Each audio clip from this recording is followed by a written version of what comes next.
We're here because of November 8th of 2016,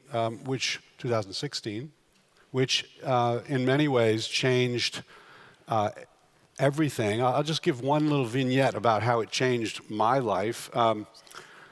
In the summer of 2016, the then current national legal director of the ACLU stepped down, and the executive director of the ACLU, Anthony Romero, came down to Washington to encourage me to seek this job as the national legal director of the ACLU. So this is the summer of 2016. And he came down, he said, "David, I've got an offer you can't refuse. You have been practicing constitutional law and teaching constitutional law for 30-some years under a conservative majority Supreme Court." He said, "Just think what it'd be like to lead the ACLU and its Supreme Court work under a liberal majority Supreme Court." And of course, you know, how could I refuse? Everybody knew that Hillary Clinton would win the election, that she would name the justice to replace Justice Scalia. And for the first time in my career as a lawyer, we would have a liberal Supreme Court, liberal majority Supreme Court. So I signed on the bottom line, didn't put in any conditional what if, because there wasn't any what if. And then I quickly got my staff at the ACLU to start working on memos about how, with a liberal majority Supreme Court, we could in fact move the constitutional law in a more sensible direction. And I was introduced to the staff. I didn't actually start until January of 2017, but I was introduced at a national staff meeting, which Anthony Romero, who usually has impeccable timing, decided to time for November 9th of 2016, the morning after the election. So you can imagine that was an odd time at the ACLU. But so much has changed, and one of the things that's changed is that Cass Sunstein, one thing hasn't changed. Cass Sunstein writes a book every 3 or 4 months, but the books happen to have a particular theme. So the book before this one was called Impeachment. Wonder why? And this one is called Can It Happen Here? A fantastic book. I mean, really, congratulations on putting it together. And Samantha and Cass both have really excellent essays in the book, but it brings together political scientists, lawyers, political theorists in asking this question: can it happen here? So I guess where I wanted to start was, what is it? How would we know if it happened here? Okay, so I can say that the origins of the book for me weren't in 2016. The day was April 19th, 1775, which was when shots were fired in the town in which I'm privileged to live, Concord, Massachusetts, and it had nothing to do with Republicans and Democrats. It had to do with an authoritarian king and his soldiers who were shooting embattled farmers within a kilometer of my home. And 2 of those people who were shot and were killed. They defended themselves and fought off the British, and our nation was born. The other day, I don't have the exact day, but it's April 1945, when my father was on furlough from the U.S. Navy, and he was in the Philippines, and he wrote a letter to his mother, which is in his papers. He died a while back, and it says, "Everybody's here, the English, the French, the town is burning with excitement. Let's pray that they accomplish something." To my astonishment, that letter was written on the birth of the United Nations, the day of the birth of the United Nations, in the sense that that's when the discussions were started. And this was a fight against authoritarianism for which many Americans lost their lives, and it didn't matter whether they were Republicans or Democrats, whether they loved Ronald Reagan or Lyndon Baines Johnson. They fought for our country. So that's what this was born from. The motivation for the book was, and remains really, to think about the foundations of our nation in a commitment to two things. Self-government, that's what was aflame in Concord, Massachusetts and Lexington and the colonies in the 1770s. And boy, was it aflame in this embattled nation in the 1940s. And the equal dignity of human beings. And whether people worship a Jewish God or a Protestant God or a Catholic God, or whether they're Muslim or Buddhist, or whether they worship no God, the question of the equal dignity of human beings is not up for grabs. And that's what our nation stands for, and that's kind of the beating heart of the book. If I may offer a friendly amendment. I don't think this book would exist if Secretary Clinton had been elected president. You wouldn't have written your chapter? No way would I have written my chapter for this book. It certainly wouldn't sell any copies. It wouldn't sell any copies, but nor would George Orwell's 1984 have returned to the bestseller list, I don't think. But having said that, these are the questions we should be grappling with regardless. I mean, in the sense that the very vulnerabilities that gave rise to Donald Trump in the first place, the acute and searing polarization in our society, the echo chambers, the growth of extremism in our culture, some of it buried and unleashed by virtue of a president who enables it and encourages it with his words and his tweets. But some of it, actually, I think, expanding, in light of some of the inequalities and grievances that have grown up in our society, and we're seeing it now around the world, most recently in Italy, where almost 2/3 of the parties who did well in yesterday's election were ones, that were hostile to immigration, migrants, and the like. So it's a set of questions that actually are enduring questions for our society, and they're questions we're going to need to grapple with after we get rid of Donald Trump. But I do think the ecology of a presidency that in advance of taking office and ever since he took office has attacked many of the foundations of the very democracy that was born in Concord, Massachusetts, that is not an incidental background condition to the creation of this book. Dear.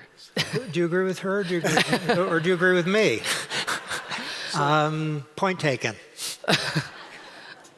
So one of the contributors to the book talks about the appropriate response to the current situation is what he calls mild paranoia. Another contributor talks about the real risk here being wishful thinking. That is a sense, a kind of complacency born of a sense that, no, it can't happen here. And yet, I'd say, correct me if I'm wrong, but I think the majority of the people who are contributing to the book say, essentially come down on, it can't happen here, for a variety of reasons. So is that where you come down, and what, if so, what reason do you think, where do you find most confidence? Okay, so you make a great point about the relative, what's the right word, confidence of the contributors to the book that in the end it won't happen. And there's a beautiful link between that and your original question about the meaning of it, which I kind of answered indirectly. So let's talk a little bit about this. As I read the authors, if it is understood as fascism, Mussolini style, that's to say it's unlikely in the extreme is an understatement. It's very, very, very, very unlikely. But there are forms of it which include, in our history, surveillance on members of opposing political parties with use of the Internal Revenue Service to punish political enemies. That happened under President Nixon. The internment of Japanese Americans, which happened under national security threat, under a phony national security threat. Under a perceived or alleged or whatever national security threat. I mean, there was a national security threat, it just didn't come from them. And this was President Roosevelt, Franklin Delano, who in my view was the greatest president in our history. And that is very incongruent and a warning. The suppression of speech, both through law, the American Civil Liberties Union is kind of a hero in combating it, but it happened, and through social practices in the McCarthy period. There are many Americans today who are children of illegal immigrants, or who have a religion which is under serious pressure, or who are living worse than what Oscar Wilde called lives of quiet desperation. And that has something to do with it. And it's not invisible, it's not a phantom. For many of the people in this room, my hope is that it's not a day-to-day occurrence, you don't see it, but some of our brothers and sisters, and I think those are the right words, that's what they're gonna feel in the next month. Samantha, what gives you confidence, and what keeps you up at night with respect to the can it happen here? Well, it's interesting. Almost no matter the question these days, this happens to be a question about this sort of set of scenarios on a continuum, let's say, toward the ultimate it. But even if I'm on a panel talking about foreign policy or national security threats, I think my answer in terms of every worry, when it comes to talking about my children, our children, as it happens, our children. We have the same children. We actually have the same children, which is a good thing. Good. But my answer is the same: truth, facts, alternative realities. I think that is the biggest worry, because there are a lot of checks and balances even beyond the conventional ones that we think about. We think about the courts, we think about the press, we think about the assault on the courts and the press that we're dealing with now, but also the resiliency of the press. And so the fact that some of the best journalism has been done, including on issues related to Russia, but also on Trump administration officials and the corruption inherent in this administration, in this government, the lack of ethics and so forth. So those checks and balances we think about, but federalism, one of the things that I thought was great about, I think it was Eric Posner's essay, Yeah. was reminding us also of just local and state and those checks and balances, and how hard it would actually be for a single figure, even one who tried to usurp the power of the presidency, even one who controlled all three branches of government. There are these other layers and kickback. But so that's what gives me hope, is a reminder of those checks and balances, which are teased out and which are showing there are being bent, not by gravity, but by a man and his enablers. But they're resilient, and they've been tough this year. And we need to not have a second term, because how long they can bend without breaking, I think, is an open question, especially the judiciary, as its complexion changes over time. But having said all that, if we don't have a shared predicate, if the earth is no longer round, potentially for some, and if there are places that each of us can go to just inhabit, a universe of Pizzagate, of Barack Obama, his religion and his background getting, distorted beyond recognition. That is what worries one, because the divisiveness that, as it happens now, is being sowed from the very top. There will always be people, and actually it turns out foreign governments, interested in sowing those divisions. And if there's no place for us to go, to reclaim at least a critical mass of the country around a conception of America or a conception of national identity, I think that's where the worry comes from. Now, having said that, the brightest minds in Silicon Valley, who have a lot to answer for in light of everything that's gone on, really, it's only been the last year that they've turned their attention to the questions that Cass began posing, 20 years ago or 15, 20 years ago in Republic.com, and then in a second book called Republic.com 2.0, and then, a year or two ago in #Republic. Original. It's really original. But, these questions have been out there to be addressed and to be grappled with, and they were not grappling with those questions. And we in the Obama administration, I think, one of the, we all look back and think, were there things we could have done differently and so forth, and we have to ask ourselves those questions. And I think you'll see different officials reflecting in different ways as time goes forward. But one thing that's important to bear in mind is government doesn't have, at least for now, and this is a good thing, but a lever over what those companies are doing. I mean, Facebook, you have an entity that has a GDP effectively bigger than many. Somebody should run the numbers, but many countries in the United Nations. The U.S. government doesn't have a lever over how they're using that potency. But it's only in the last year that they're grappling with these questions, and so maybe they're, even though it feels a little doomsday to look onto the horizon and think about polarization, and even though I don't think we've cracked the code and we're better now on the diagnosis than on the remedy, it's heartening that there's much greater urgency, I think, in that world in thinking through their responsibility as it relates to the division, I think, at the heart of the vulnerabilities that the book identifies.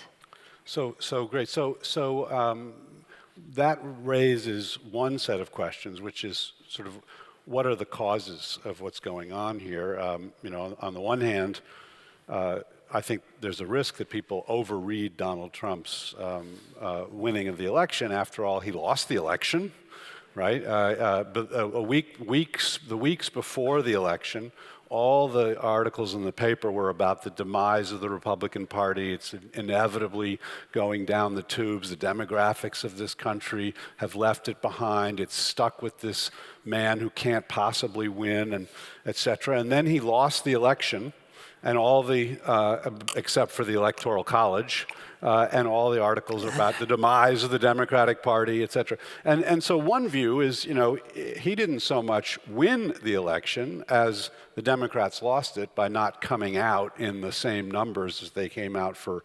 Obama. It's not that he got so many more votes than Romney. It's just that Hillary Clinton got fewer votes. And so it's a fluke, but you can't really say it's a fluke, right? When you look around the world and you see the election results in Italy yesterday, you see the Brexit vote in the UK, you see Marine Le Pen doing very well in France, and only because there's the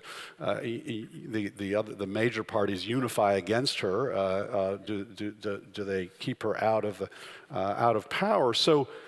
There's something obviously going on, and so what are the causes? And I guess my first question on that is social media a cause, or does it just enable it? And what could be done to respond to the kind of ill effects that social media has wrought? Okay, good. So if we were to list some of the gravest threats to our capacity for self-government, I would put high up Russian interference with our elections. And it doesn't matter for that purpose whether the Russians were a but-for cause of what happened. It just matters that they were engaged and to a significant extent successful. That's very damaging to our capacity to work like a democracy can, and then it must. And the fact that our White House has been effectively, what's the right word, disengaged in that's extremely disturbing. That's very high level of disturbing. Now that's connected with social media, and I think the answer to your question is it a cause, or is it making possible something that already exists? I think it's both.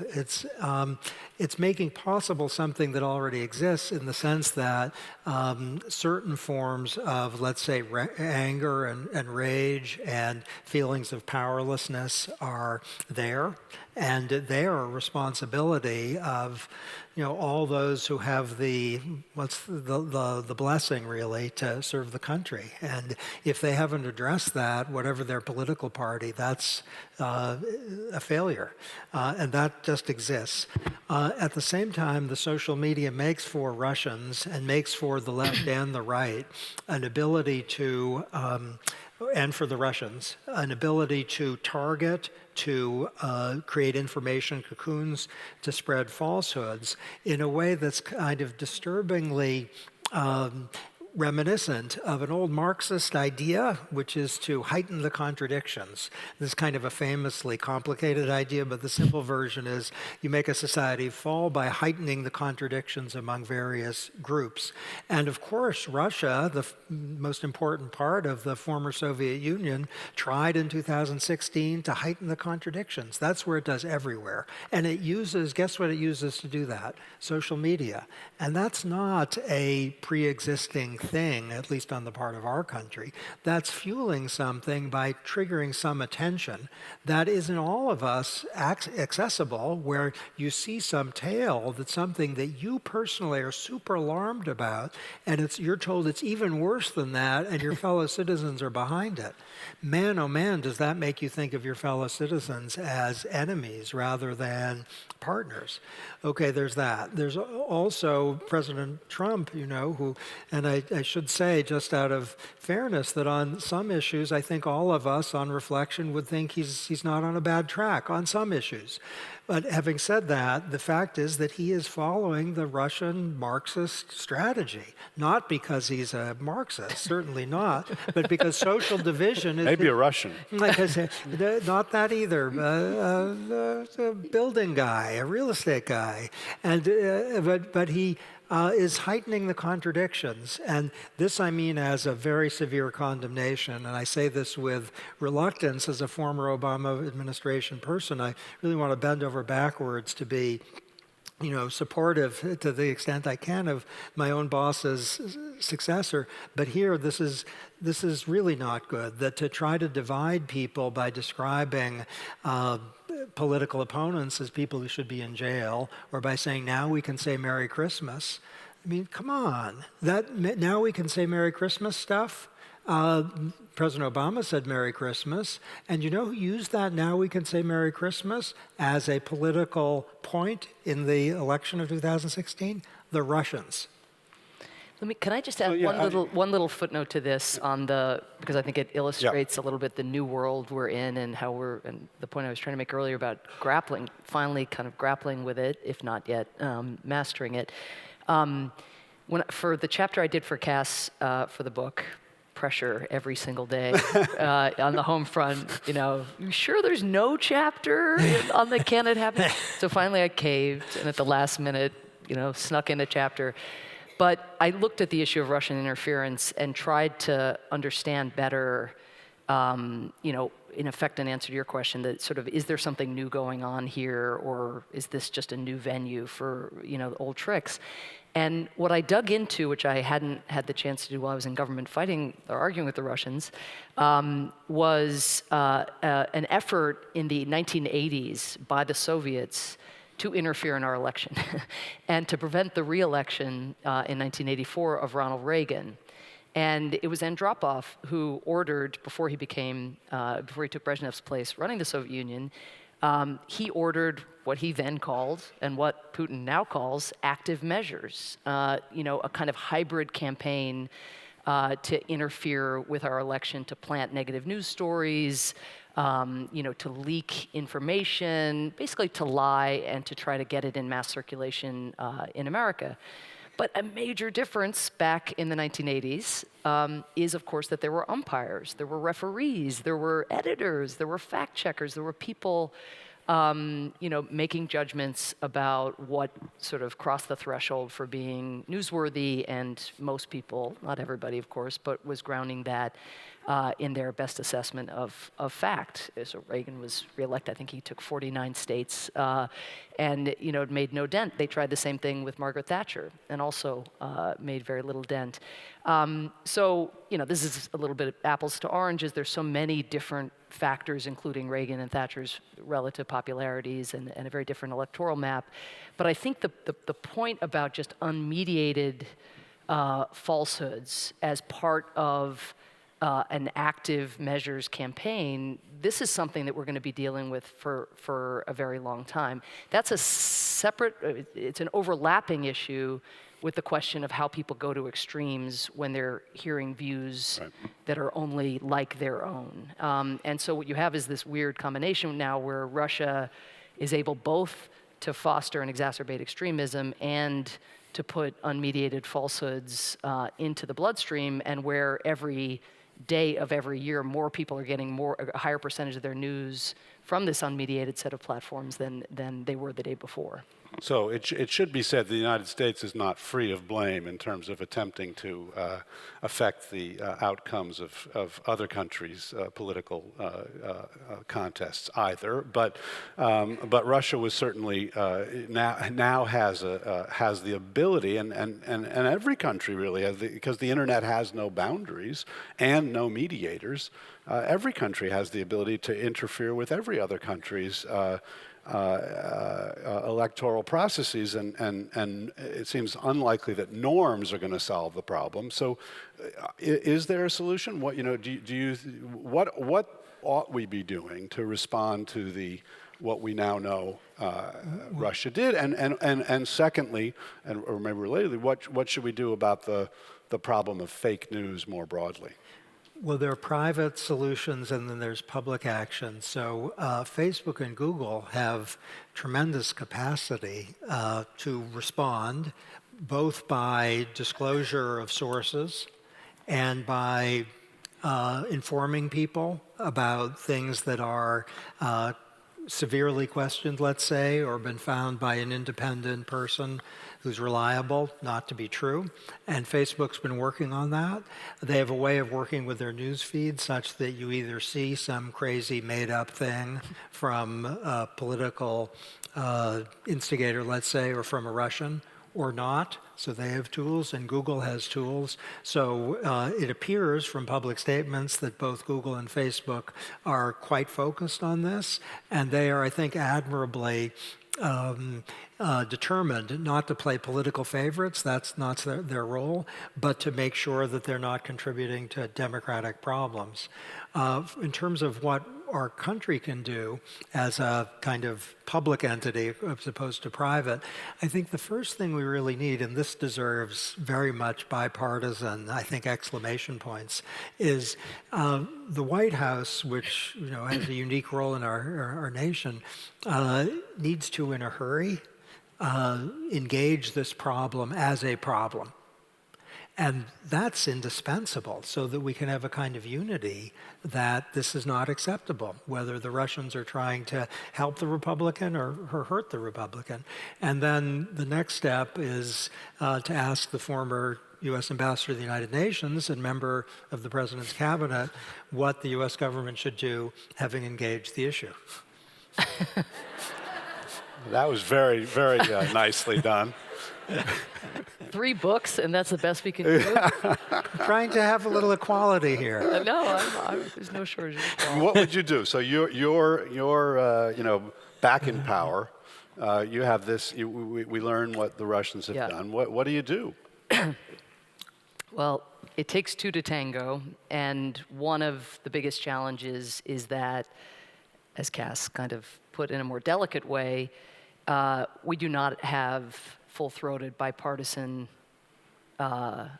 intent right now to deal with this problem. And so if I'm back in, if a Democratic president is in power and he has a team of people around him, depending on how the Congress shakes down and who's in control of the Senate and all the rest, but questions of budget, questions of regulation, questions of legislation are going to require this not to be caught up in Trump this or Trump that, or regardless of what happens with the Mueller investigation. And right now, the fact of Trump's involvement, however extensive it is proven to be by Mueller and his team, the fact of that has led many Republicans to throw baby out with bathwater.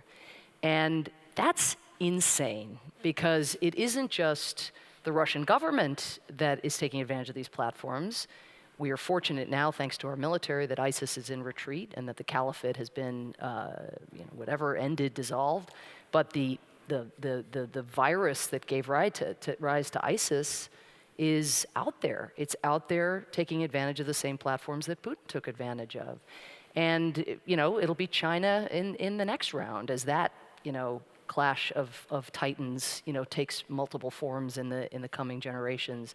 So this is nuts. I mean, the fact that We will be very lucky to get a single bipartisan report out of, probably the Senate, if it's going to come from anywhere. It will come from Senator Burr and Senator Warner.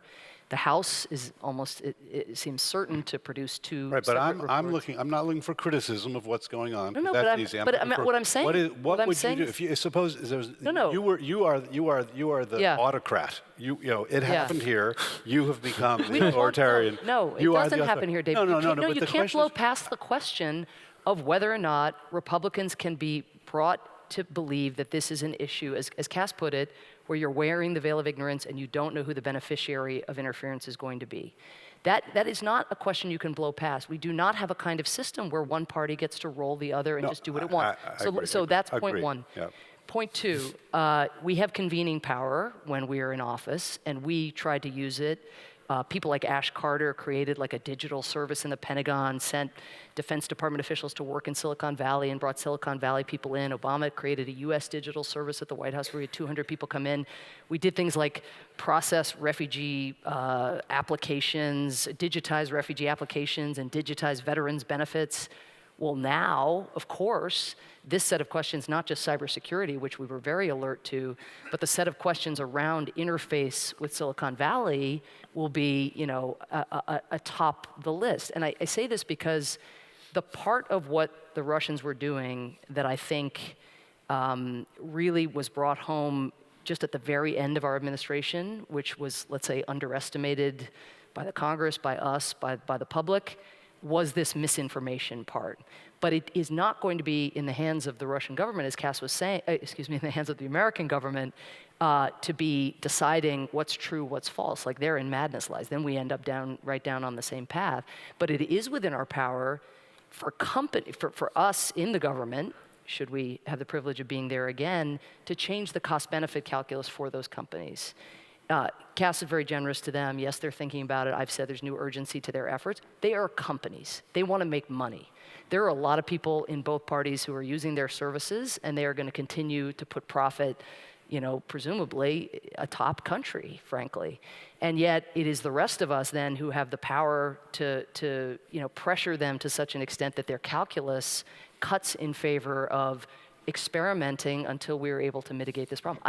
There's no magic wand for how government deals with what amounts to private sector and public speech.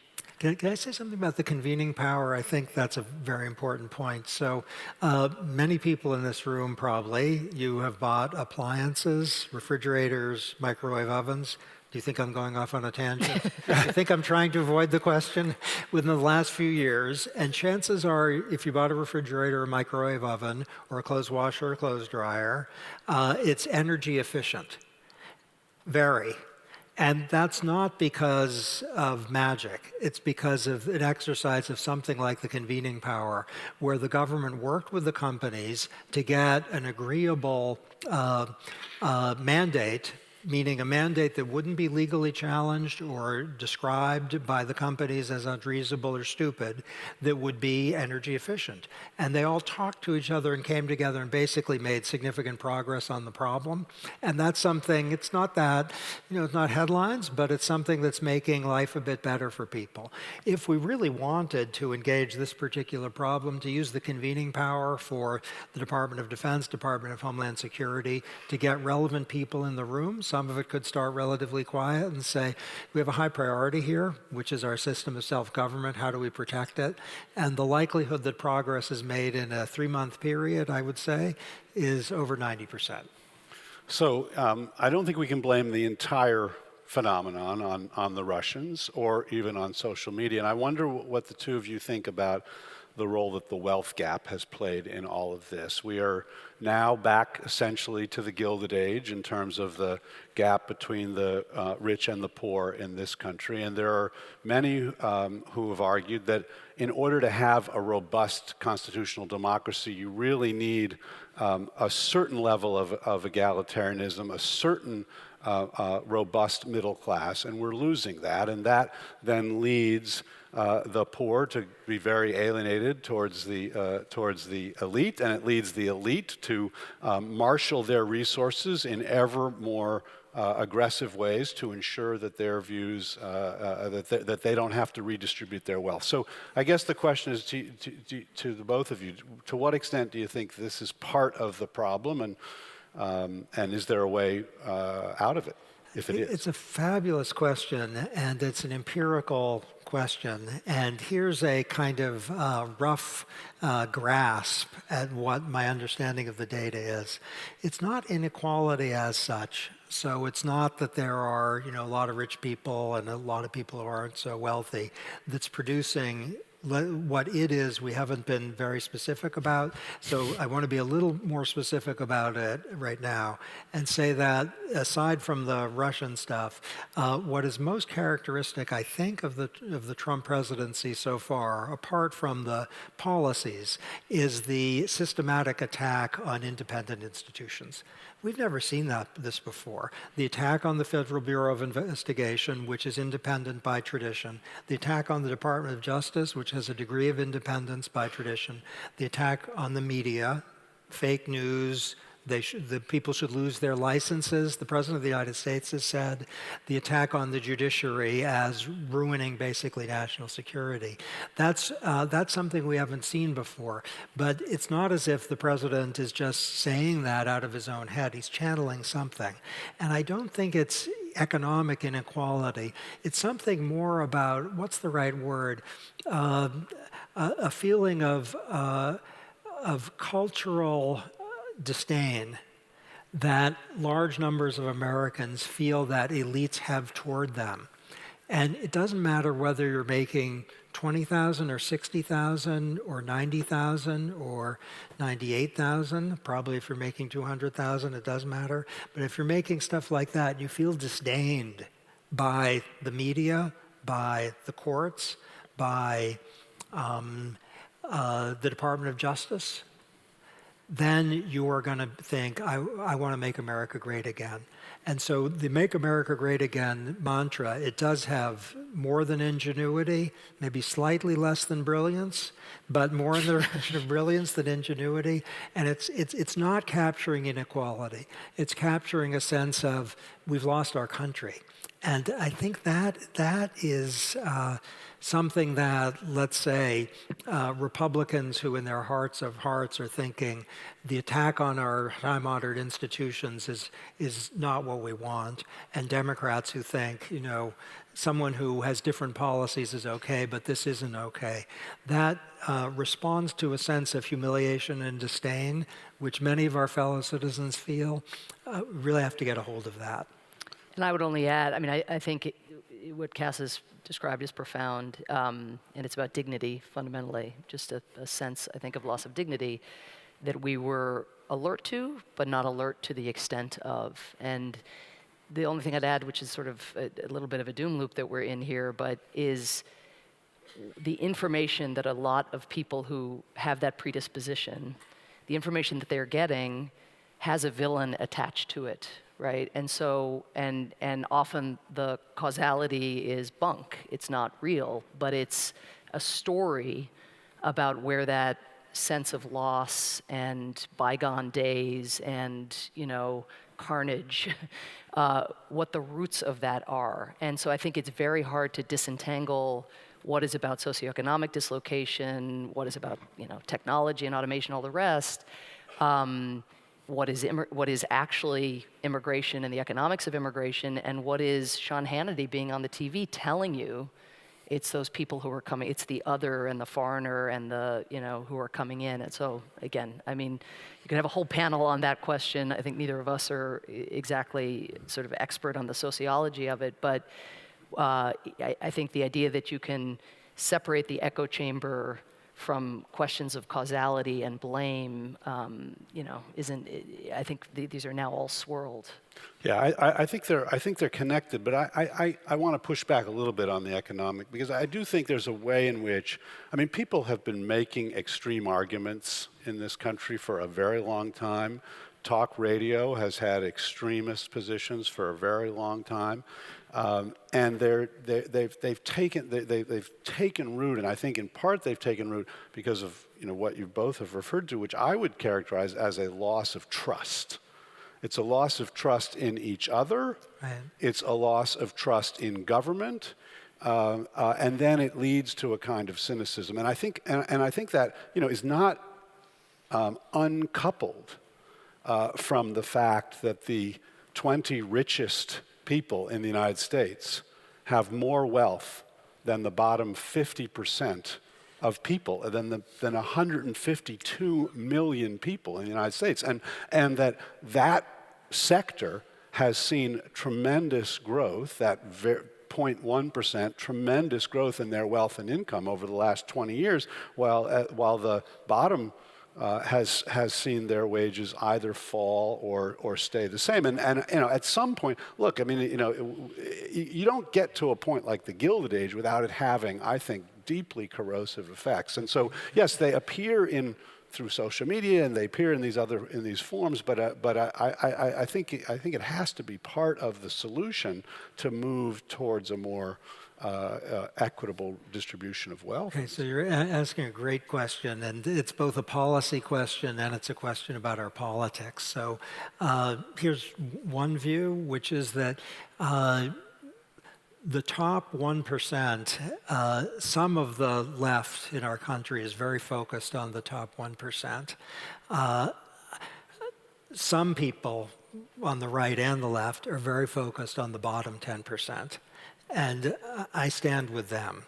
That is the fact that many people in our country, and this isn't authoritarianism in the strong it sort, but it's something that really matters.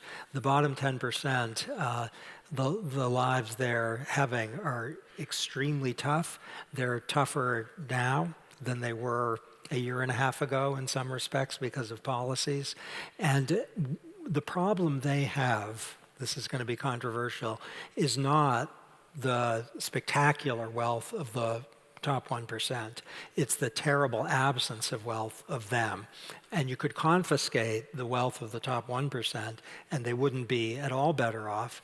You could confiscate the wealth of the 1% at the top and give it to them. And given there aren't that many at the top, it wouldn't mean a whole lot to them. So that's a policy view, that to focus on people who are really struggling is super important. To focus on ceilings for those at the top, I would put at a lower priority, at least so long as economic fantastic wealth isn't turned into political power. That's very troubling. Okay, there's that. In terms but of course it is. Yes, and maybe you can't get at it directly, meaning the direct way to get at it would be to have campaign finance and other regulation. If you can't, then you could have checks on the top as a political rather than a pure economic.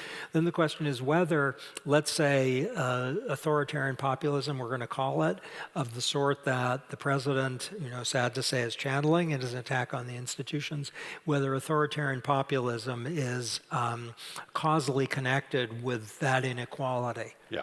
And I just don't know that that's true. It could be true, but I don't know that it's true. Yeah. Regardless, there are, I think I'm more on the David side of the David Cass back and forth but I love my husband nonetheless. Our children. Our children.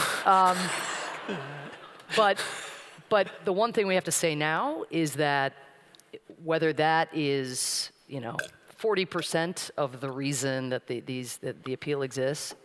One, the policies that Obama put forward that were meant, now it wasn't going to solve the problem, but were meant to mitigate the problem, were ones blocked by the very party that is benefiting from the blockage. So to the degree that that's a big factor, it's maddening.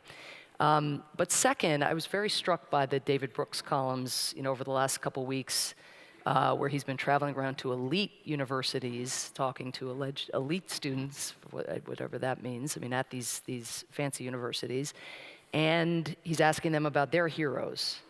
And when he asks them about their heroes, there's usually a long silence, like this. And then eventually, I think it was at Yale, somebody said, LeBron James, and at University of Chicago, kind of true to form, but after some time, someone said, Steven Pinker. But it was, as I understand from him, it was ugly. I mean, so that this cynicism, wherever it starts, this lack of faith in institutions, that institutions can deliver for people. I mean, it used to be that Silicon Valley lived above all of this, right? That faith in the press was down, faith in the Congress was non-existent, faith in the presidency, back and forth. And then there was Silicon Valley that was above all that. And now you see there, so this lack of faith in institutions generally, which is being exacerbated by a president who systematically attacks institutions that we thought were sacred cows, like law enforcement. I mean, who would have thought that, it would be the Republican Party would be attacking, the party of law enforcement would be attacking law enforcement. That's our job at the ACLU, to attack law enforcement.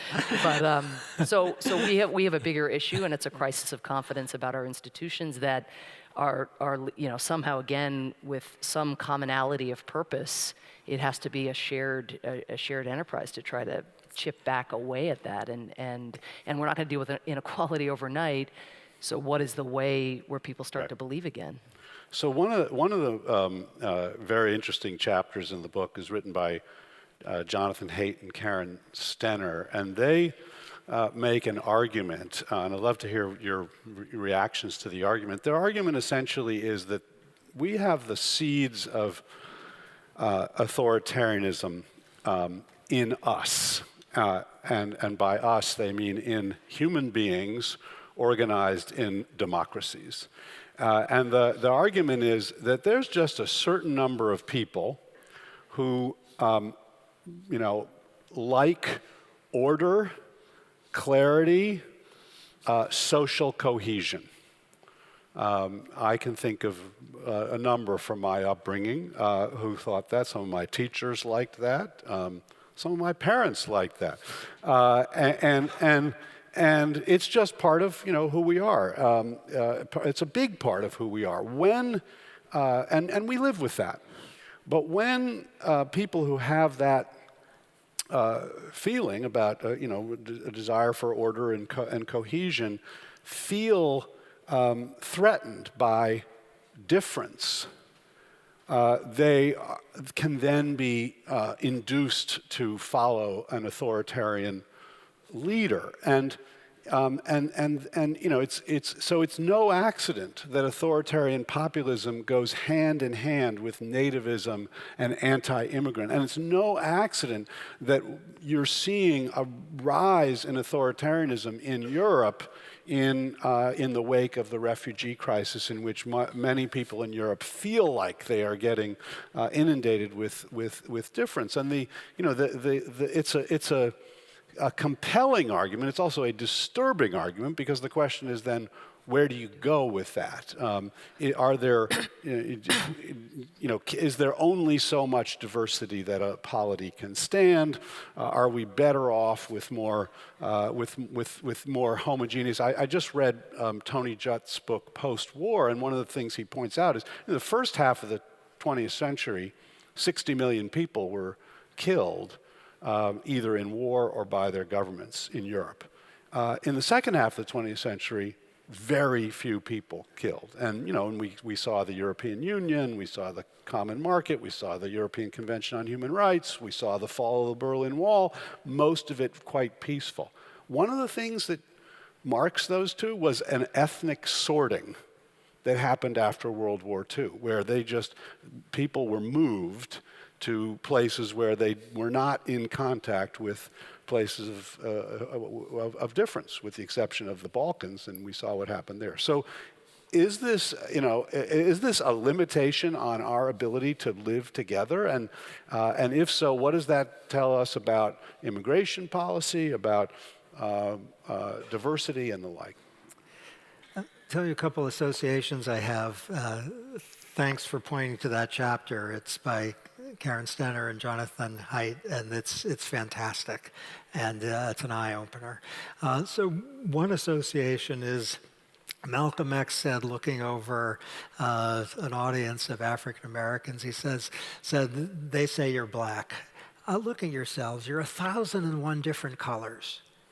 And that's a brilliant comment, because it says something about difference. That to say, there are white people and black people, what does that even mean in terms of skin color? Look at yourselves in this audience. You're 10,001 different colors. And that means what we characterize as difference, it's kind of today or culture or a product of norms. So you could say, wife Samantha, her skin color is kind of like mine, but she was born in Ireland and, born in London, but raised in Ireland. And I wasn't either of those things. And difference? What is this? So the thought, which I'm kind of scrambled on a little bit, is whether there's a difference and whether it's disturbing in terms of order and cohesion and stuff depends on things. It isn't intrinsic to, that person's from Ireland and that person has red hair or that person's older than that person. And all of this is why I thought President Obama's speech about red states and blue states was so fantastic. It was legitimating or undermining the notion there's this and there's that. So there's that. The other association I have, which is more supportive of the Stenner-Haidt chapter, which I think is convincing, is I confess I find it very unpleasant to read about Nazis, so I basically don't. But there's one book that's not Big that... difference in our marriage. Yeah, she kind of wrote about the Holocaust.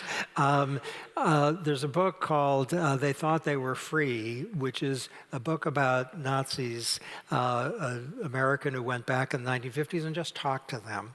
And what makes it a somewhat cheerful book is forgive me, comparatively, is the people he talked to, they were great. And they weren't for killing anybody, but they didn't like difference. And they described Germany pre-Hitler as difference pervaded, and of course Jews, that was kind of fundamental, and it got to them, and it does fit with the Stenner thesis. But I'm thinking on this one, Malcolm X had kind of a way forward.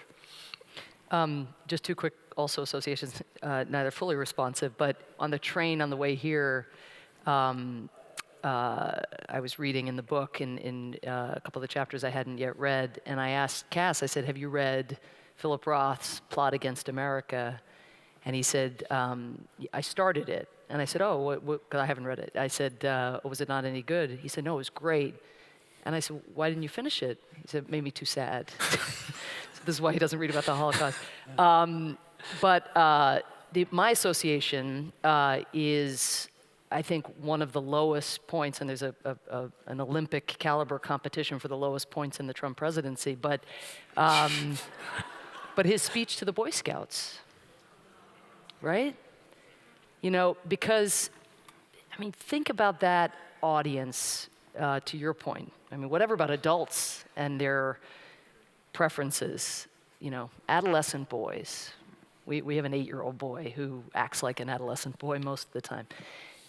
In those boys, right, lies lots of things, right? Lots of different identities, lots of different values, and a president, whether Barack Obama or George W. Bush, could have come to that audience of Boy Scouts and said, it's all about teamwork, it's all about solidarity. You go out, you build a fire, you have each other's back. They would have said, yeah, woo. Yeah, woo, America, USA. And Trump came, and basically, there's so much one can say about the content of the speech, but it was all about pitting them against, not against one another as such, but against other people in their society. It was a big, fat political speech that could have been given at a CPAC rally or whatever, any kind of Trump rally. But instead it was to these boys. And they say, yeah, woo, USA, USA, because it's both things are in and can get tapped. And that was the day I thought, whatever about the number of checks and balances and the durability of them, there's something, it's the degradation of our norms and how we recover that. And people, like that great ad that Secretary Clinton had in her campaign with the kids watching the ads, or not watching the ads, watching the Trump denigration of people with disabilities and the attacks on Hispanics and and just watching these little kids, and we saw it, many of you saw it in your households, watching our kids watch the vulgarization, of our discourse in these ways. And so we've really got to put our minds, I think, to what lies, within large segments of our society, and then the sort of kind of leadership that all of us, in whatever, whether we're teachers or or people in public life, what we're going to have to do to really hone in on those norms. So that brings me to the question of whether there's a silver lining here, and I would suggest that there may well be a silver lining. I think there is actually a silver lining in the way in which people have come together in response to this threat and to this. Disasters often bring people together, and in some ways, we are living in a disaster, but it is a disaster that has brought people together. I can say that in my career as a sentient being, and certainly as a lawyer, I have never seen as much civic engagement around the basic core values of human dignity, human rights, civil liberties, civil rights, the rule of law, than in this period. I mean, it's now been about a year. We had the Women's March, unprecedented, spontaneous, all across the country. We had the airport demonstrations where, 1 week into the presidency, he targets Muslim foreign nationals, and it causes Americans by the thousands to go out to airports to demonstrate, not for themselves, because their rights weren't at stake, but for the rights of other people, and of foreign nationals and of Muslim foreign nationals. And they did it at airports. I mean, I don't know about you, but that's the last place I want to be, is an airport. And yet people got up and willingly went out to airports to demonstrate. And then you had the town halls on the Affordable Care Act. And then you've had demonstration after demonstration in support of the Dreamers. And then you've had the Me Too movement, which would not have happened had it not been for Donald Trump's election. And then we, most recently after Parkland, right, yet another in a series, a deeply troubling but almost deadening series of mass shootings in schools. And this time, it sparks a movement. And I think that is a tremendously powerful resource. This is people coming together positively in support of basic values that they see under threat. We've seen it at the ACLU. Some, people often ask me, well, how's it going at the ACLU? I started in January. I say, well, it's not too bad. Before I started working at the ACLU, we had 400,000 members. Today, we have 1.85 million members. Nice work, David. Yeah, pretty good, huh? All you. As Cass would be quick to tell you, that's the difference between causation and correlation. I can take, my dad joined, I could take credit for that, but otherwise, I think, and we're not alone. Many other, the New York Times subscriptions have gone way up, the Washington Post subscriptions have gone way up, Planned Parenthood support has gone way up.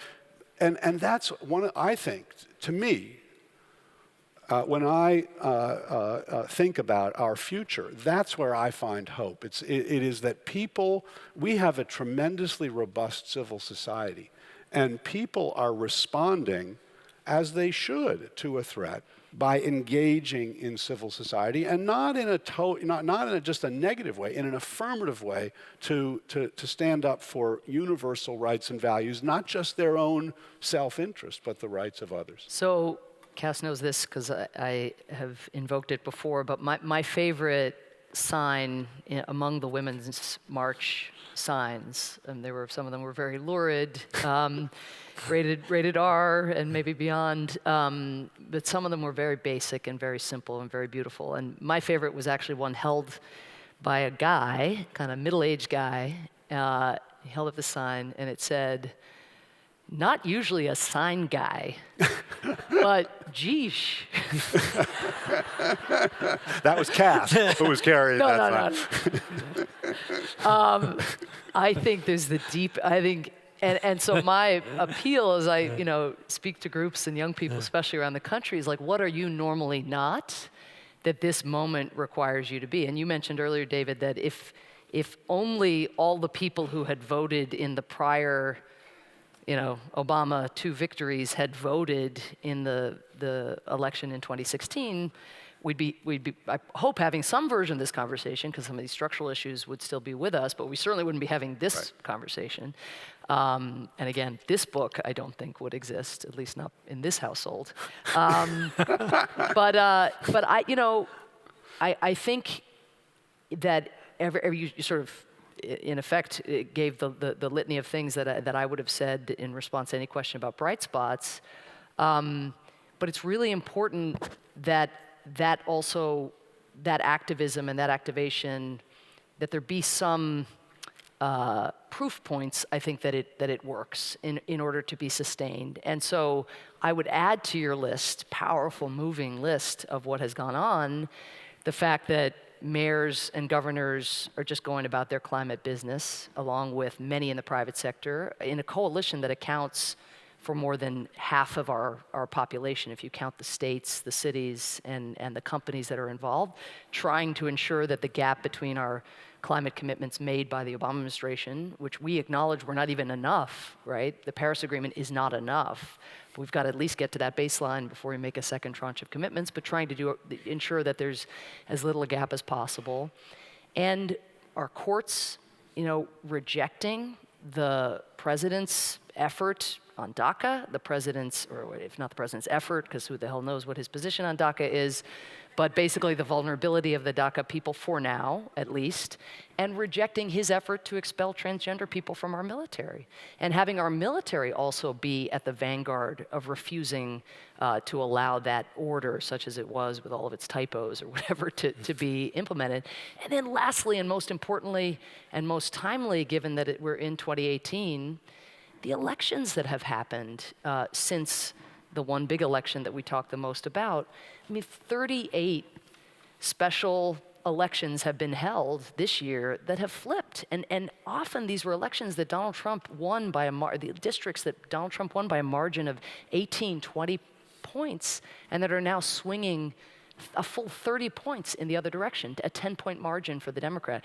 We now have in Helena, Montana, a town that, as I understand, is 98% white, a Liberian refugee as the mayor, who came to this country at 89 pounds. Like, so desperate was Helena to make a statement that this man, who came to this country and became the embodiment, in a way, of a whole set of things that Trump has tried to denigrate, was elected. The Virginia state legislature came a hair from being flipped, first transgender representative, first Hispanic representative, and then, of course, all of the women. Emily's List, 32, now 33-year-old organization, broke its record in 2016 for the number of women coming forward to run for office. That record was broken with 962 women coming forward. Last year, 22,000 in 2017.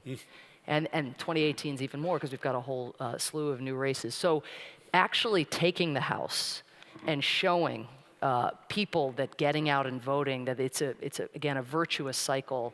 I think, and to the ultimate upside of all of this, maybe there was a way where people who got out in 2008 in a way that they'd never gotten out before, young people, African Americans, people, a lot of first-time voters, and that's what ushered President Obama to victory and us into the government in my case, for the first time. But then you have Barack Obama, and he seems so sensible, and he's so reasonable, and he seems to channel so many people's value. Like, there's people kind of sitting back and like, he's got this. Well, we will never have this, right? Just in the role of one man or one woman or one individual. And ultimately, if our values and the dignity of our people is going to be protected, it's going to have to be done in this thick way. And this is, as you say, has sort of forced us the hard way, I think, into grappling with that reality. little footnote, if I may, but law review article footnotes are sometimes not that short. So I want to distinguish maybe among three things. There's a bright spot, which is civic engagement. And that's great, and it has a kind of beautiful breadth to it. It can be civic engagement from people who, they voted for Trump, but they don't like this. Or they're certainly Republicans, but they don't like that. Then there's we win, where we is defined as, let's say, Democrats. And that's, for some very important, but it's really different from the first. And then there's a third, which I think would be maybe the brightest of the bright spots, which is a commitment that's renewed and really strong, and not like background music, but instead like a song in their heads, about values of self-government and equal dignity that would be much more vividly a presence in American political life than they have been really, in my lifetime. And in some ways, we're kind of getting there, I think, on the part of people who say, I thought Secretary Clinton was terrible. I wasn't going to vote for her, no matter what. I still think Trump was better, but geesh. Well, as Judge Learned Hand said in 1942, liberty lies in the hearts of men and women. As long as it lies there, when it dies there, no court, no constitution, no law can save it. As long as it lies there, it needs no court, no constitution, no law to save it. That's an overstatement. We do need courts, but it's absolutely true that liberty lies in the hearts of men and women. And I think, to me, what is remarkable about this moment is how strongly we've seen that liberty does lie, and how many opportunities we have in books like this to engage in ways that will ensure that it can't happen here. So making a great point, and can I just say, James Madison had a big fight with Thomas Jefferson about whether there should be a Bill of Rights, and Jefferson said yes. For a long time, Madison said no. And when Madison was convinced by Jefferson, he made your point. He said, the Bill of Rights, courts, who knows, but what the Bill of Rights is going to do, it's going to seep into the culture. It's going to be a beacon, and people are going to insist on it if we write it down. So now we come to the point where it's your right to ask us questions. So I think there's a microphone somewhere here. I can't exactly see where it is. But if you would like to ask a question, come forward. Oh, here it is. No wonder I can't see it. It's not there. If you could come up and ask a good, intelligent question here. Oh. It actually doesn't have to be good or intelligent, but it does have to be short. Operation Gladio, run by NATO after the Second World War, followed by the Phoenix program in Vietnam, the CIA assassination program. I'll keep this short, so I won't go over the list. That's all about the deep state. JFK wanted to break up the CIA. Is it possible, in your opinion? To break up the CIA? To break up the deep state, which is a combination of a Wall Street power and the CIA, the deep state. I really hope it's not possible to break up the deep state. If you mean the CIA and the federal bureaucracy, well, I no, hope I it's mean not the possible. elites, the Bilderberg Group, the people who really have the wealth and the power.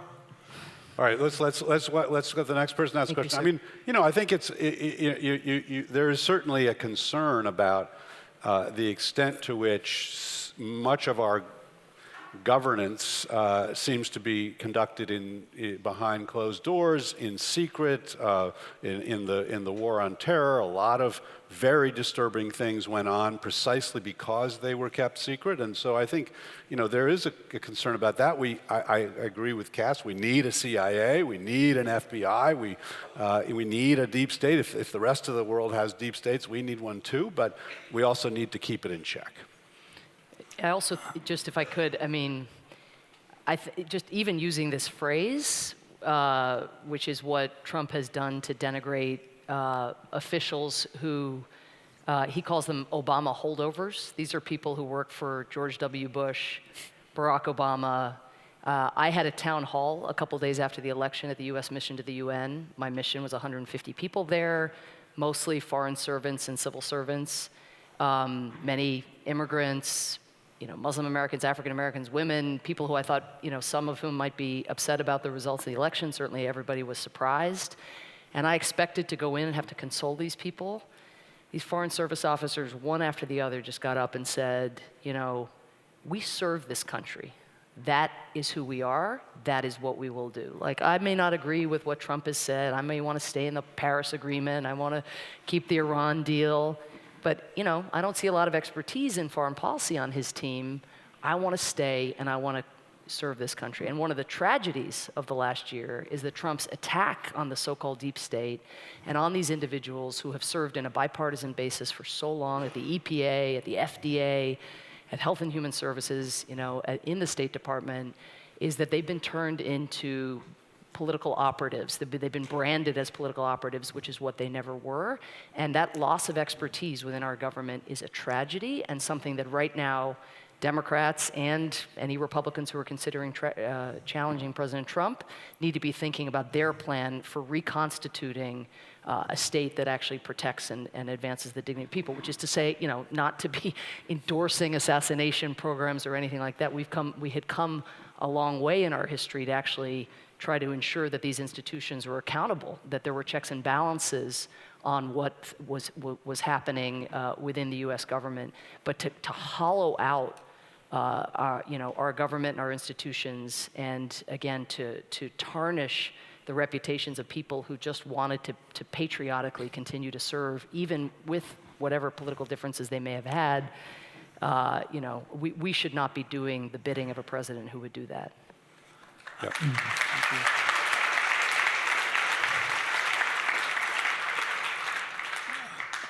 I will try to be quick. Thank you very much. There's a lot of interesting things you've said. I'd like to bring up three perhaps contrary examples to focus on, and then one conundrum for me. The first one is, what has been the effects on the healthcare of people here? When you read Agnes Deaton, Nobel Prize winner, about what's the state of people's health, what they're feeling, how much suicide, how much depression, how much opioid crisis, it's a little less optimistic perhaps than, to a certain extent, your narrative. Second example, I think there's a relative lack of knowledge on the economics. And you didn't touch deeply on it, but if you could read Thomas Piketty, and then you look at the Tax Reform Act of $1 trillion deficit, and if you go forward 10, 20, 30 years to see what that's going to do for the consolidation of this disparity in wealth in this country. I mean, these are people that are thinking along the game in terms of assets and dynastic wealth. That's the second. The third is on the institutions.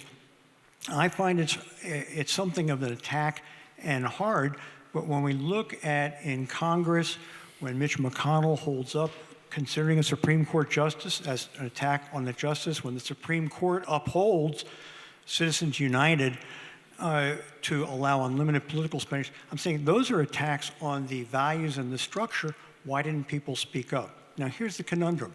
The conundrum is, All right, wait, here's the conundrum. Quick conundrum. The stock market went up last year. Who would have thunk it? And anybody else would have said, the president gets some credit for that. I can't see it, but you can be selective in whichever things you want to put in the story. Well, I can't tell you why the stock market's going up, but Cass, do you want to take a shot? Okay, so Angus Deaton, thank you for the reference. He has terrific papers on, let's say, cultural distress, increases in suicide rates. Those are very important in understanding our country. So, yes. Thomas Piketty and the tax reform. Piketty, there are many questions to ask about his analysis. On the tax reform, you basically, I think, have it right, that it's redistributive in, let's say, not the ideal way. And that's a problem. That's a problem which does not seem to me an authoritarianism problem. It's a problem of redistribution and not the right way. Then these are both problems. Let's say that. In terms of Citizens United and McConnell on the Supreme Court vacancy, those are two different points. One point is the Supreme Court vacancy was left open through a patent violation of longstanding norms. That was kind of political war successfully waged by Senator McConnell.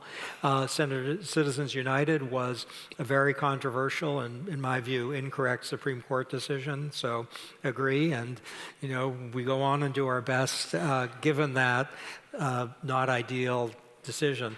On the stock markets going up, our ability to connect the success of the stock market with the Trump administration's actions is extremely limited. So probably, well, he didn't hurt, so credit to him for that. The policies involving taxes and regulatory relief are probably a modest contributor, but the real boom in the stock market were the best booms under the stock market last I looked were under President Obama, and he didn't have the same policies. The Democrats have presided much more over stock market upticks than Republicans have, and I wouldn't say that's because Democrats are better in their policies for the stock market. It's just that the relationship between presidential policies within the margins. Are you very excited to hear all these details? And I'll end there. That was a tour de force. That was very good. Oh, yeah. Nice. Thank you for perspective. What were your gut reactions this week to the news that term limits will probably be abolished in China? Not positive.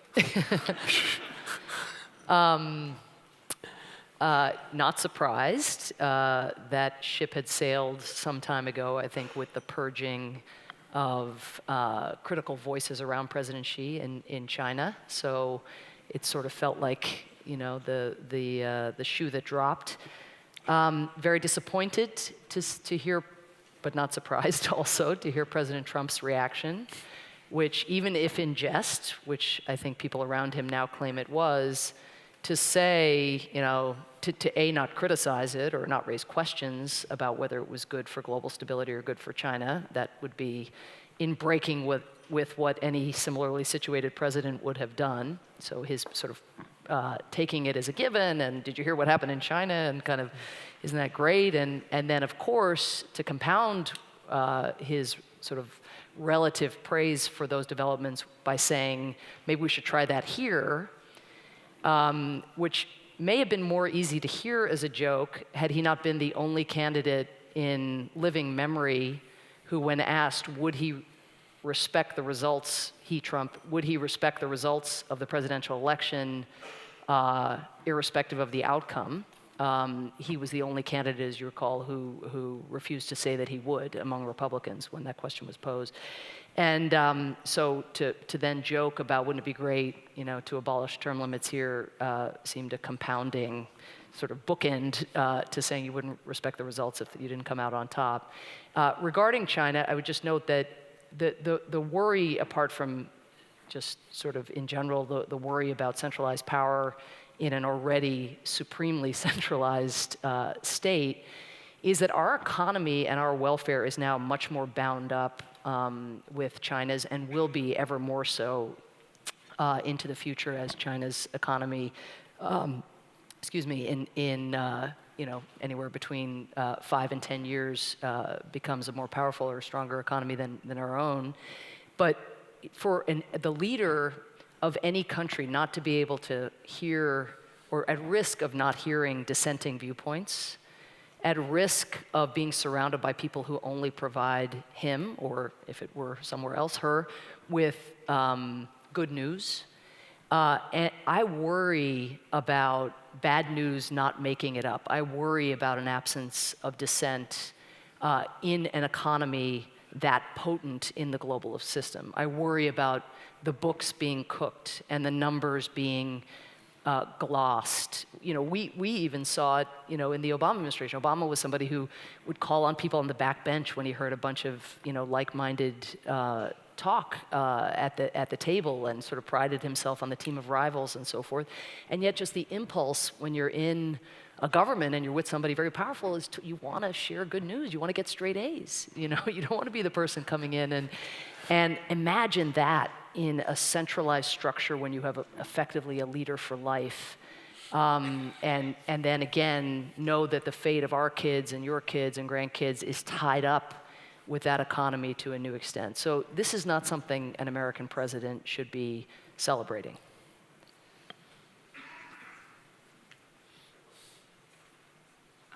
I want to actually go back to your point about the relationship between economic inequality and the results of the 2016 election. So if I understood what you were saying correctly, it was that you thought there was a big relationship between the two and maybe economic angst and the election of President Trump. But how do you reconcile that with the data that suggests that the poorest Americans actually voted for Secretary Clinton, and it was people maybe in a lower middle class to middle class that are the ones that voted for President Trump? So that's a great question. I mean, I think there are many. Obviously, any election result is attributable to many factors, and when it's as close as this one was, it's even harder to attribute it to any one factor rather than another. My point is a broader one that I think there is something fundamentally unstable about a system that is as divided as we are between the wealthy and the poor. And I just, it led to tremendous unrest and tremendous reforms the last time around. And I'm hoping that we can have the reforms without the unrest this time around. But I just don't think it's sustainable. I don't think it's moral, and I don't think it's sustainable as a polity to have a country in which 20 people have as much wealth as 152 million others. That is deeply disturbing. And I think it creates the kind of distrust, it creates the kind of self-dealing by those who have and distrust by those who haven't, that then makes people with very simple messages very appealing. And so I think it's I think we have to address that problem among the many others that we've talked about here if we're going to get back on track to a robust constitutional order. Thank you. On that note, David, you did a wonderful job keeping Cass and Samantha together. So thank you very much. Thank you, David.